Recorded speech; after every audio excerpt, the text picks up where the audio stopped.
Hi, I hope that you are well. I'm here to talk to you today about how just having calmness is contagious. It's contagious to your team, to those around you, but I also want to share, so is panic. So if you're panicking, you're going to panic around you. If you're a leader, you are the thermostat and as well as the thermometer in the room. And so they're going to pick up what you give. So we're going to talk today about 7 mastery moves that CHROs as well as CEOs use under fire to manage to alleviate stress. Because it's not just about you, it's about those around you as well. Your stress is going to be contagious to others. The way that you mitigate stress popular also will be contagious. So there's one thing that everybody counts on, and that's that person who walks in the room who's carrying the weight of the entire organization. It's that leader. And more than likely, if you're watching this, it's you. So here's the hard truth. Nobody's going to say out loud in the boardroom, in the team meeting, that fact is that they cannot survive a leader who does not know how to manage stress well. So think about that for a minute. When you walk in and you're intense and you're stressed out and you're out of control, a lot of times people may either check out or they may get overwhelmed. And so this is a real risk that a lot of leaders are dealing with, especially today with so much change going on. When you're stressed, you are setting a limit that others cannot afford. Your decisions get foggy. The way that you lead is unclear and confusing to others. You might snap at people even and not realize it. Your body starts sending invoices that you cannot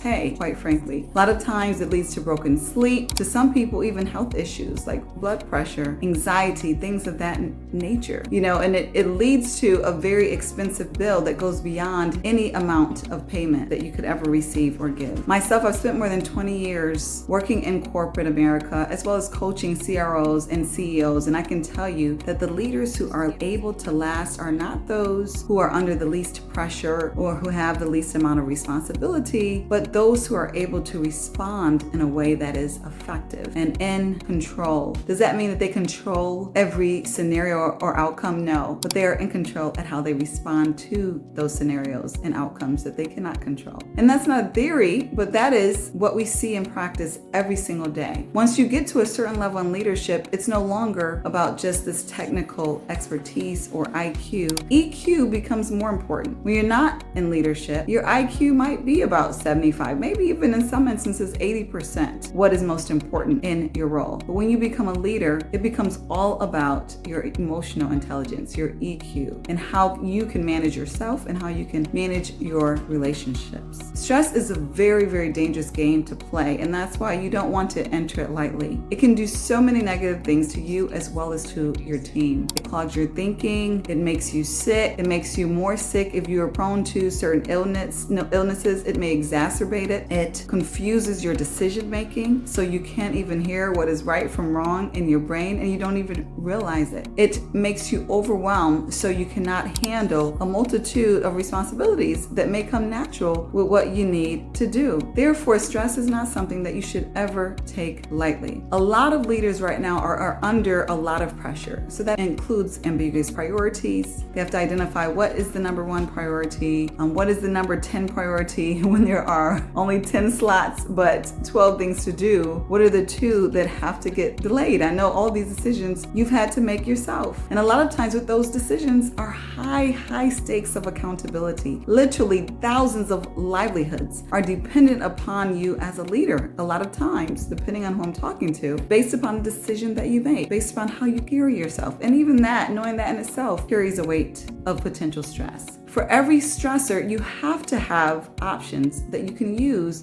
in order to mitigate it. Number 1, cut out those unnecessary meetings, those low impact conversations that are not going to add to the bottom line. And by bottom line, I don't necessarily mean just the dollar, but that is one bottom line. But another bottom line is the bottom line of importance to you, of the values of your organization, of yourself. Will it be important a year from now? Can someone else attend that meeting? So this is going to be very important. Number 2, you're going to want to ensure you're not being driven by time frame, driven by rush. Do not be anxious about anything. just as it says in Philippians. And a lot of times, the reason why we're so stressed is because we're so worried about rushing things and controlling things, and we're not willing to surrender. And so when we do that, we try and carry things that we can't carry because it's bigger than us. Thirdly, we want to time box. Time box is very powerful, not just because it's an activity of writing, I'm going to do this activity on my calendar, which is obviously very important, but it is so important because it challenges you to be strategic and to limit what you put on your calendar. Now, if you want to put 3 things in the same time box, obviously that's up to you. And so when you don't have time to carry out those 3 things and you become overwhelmed and stressed because you have 3 things scheduled at a slot at 1 p.m. where you really needed 3 hours for it, the very least 2 hours. But if you time box in a way that is accurate and you make practices of doing that, what you will see is it's going to challenge you to prioritize your time throughout the day. And I challenge you to do that in advance, not when you're in the day. Another option, another very important thing to do is to take micro refreshers, right? So you're taking a relaxation, like within the day even. It could be 10 minutes of meditation during your lunch break. Or it could be, for some people like myself, I need active relaxation, if that makes sense. So it may be a walk that you take outside. It depends upon you, but you have to know yourself, learn yourself enough to know what is it going to take for me to relieve some of this drain and to get refreshed. Even your very best athletes, no matter how fast they are or effective they are, whether it's Usain Bolt or Michael Phelps, all of them needed time to refresh, to restore before they have to go back onto the field. If they were to try and go 24/7 every single day, it never would have worked for them, and we would not be talking about them in this day. But the reason why they were so successful is because they took that restoration time. Another very important effort to mitigate stress is exercise, and I just hinted at that. For some people, it's going to be more important than others to do certain types of exercises. So you're going to want to know your body and to know what you react to the best. For myself, I like high impact exercise.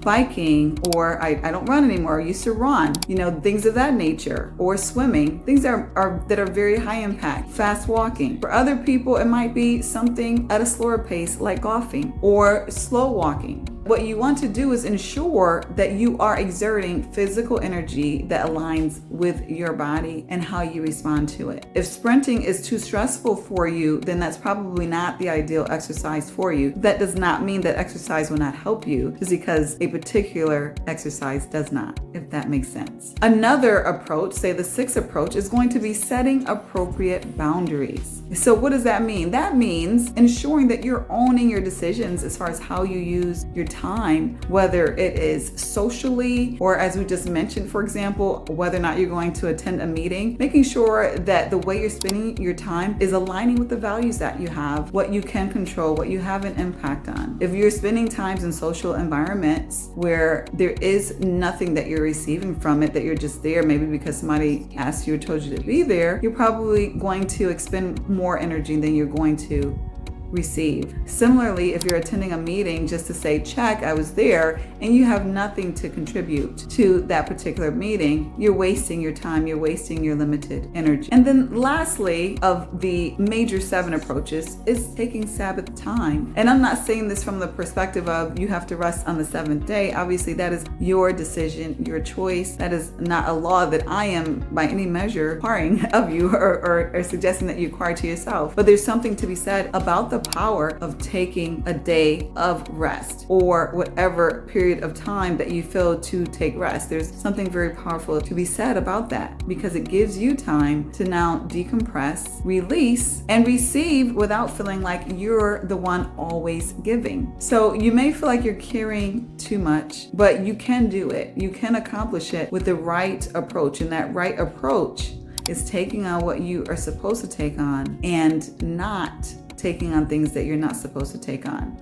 and taking the breaks that you're supposed to have. You're either going to be the master of your ship or you're going to be a passenger on the ship, or maybe even worse, you might fall off the ship. And I know that sounds brutal and maybe even cruel to some people, but that is just how powerfully, in a negative way, stress is on your mind, on your body, on your spirit, on your emotions. And if you continue to react every time you see something pop up on your computer or on your phone or from whomever, if you continue to always be in react mode, you are literally cutting away benefits from yourself. And those benefits may vary, whether it's health, whether it's joy, whether it's peace. You're cutting out your benefits. So change that to being in more of a mode of mastering your ship, mastering your time, prioritizing your time and your energy, and identifying exactly what you're doing, why you're doing it, when you're doing it, and how you're doing it, and whom around you're doing it. These important factors are going to make a monumental difference as far as the level of stress that you have in your life. I hope that this video encourages you to take a pause and to look out for yourself. And if you like what you've heard in any way, please like the video and share with someone who you care about. And if you ever need a confidential partner to work with you, feel free to reach out to NextGen People, because we are more than willing to pair you with someone who will be an amazing partner on your journey. Have a wonderful day.